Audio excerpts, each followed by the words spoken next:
It is his word that gives us the understanding of what he will do in the tribulation. It is his word that Christ speaks to us, that tells us what we should expect should be happening in those days, in those times. It is his word that explains to us how we are to respond in the time of tribulation. And the reason this is important is because if you don't know, then you don't know what you're looking for. You don't know what to expect. You don't know why things are happening the way they are. And so we walk around unaware that Christ is soon to return.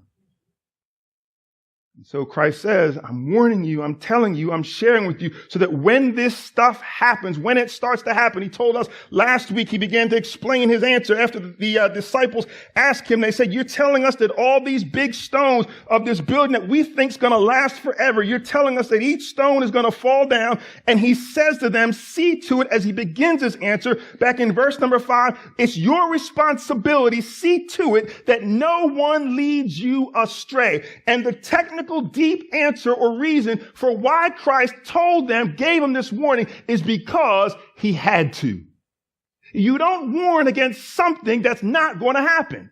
But he warned them because he's telling them that there's going to be a time in tribulation, in tough times, when people, when things, when circumstance will attempt to lead you astray from Christ. And so he says, see to it, your responsibility, that no one leads you astray. Many are going to come. We talked about this last week. They're going to be fake me out Jesuses.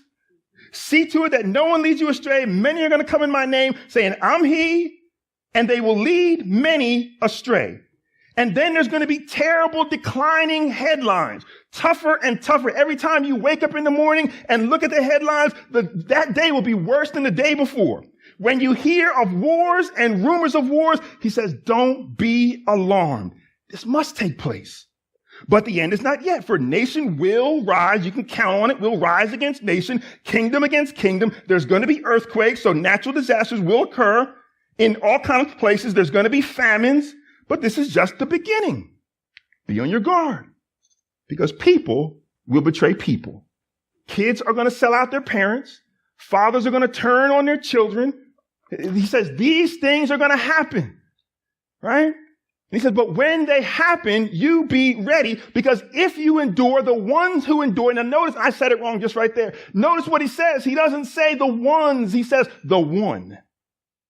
Many will be led astray, but the one who endures through parents turning on them, through the bottom falling out, through the headlines, through earthquakes, through natural disasters, through tough stuff in life, the one who endures until the end, that is the one who shall be saved.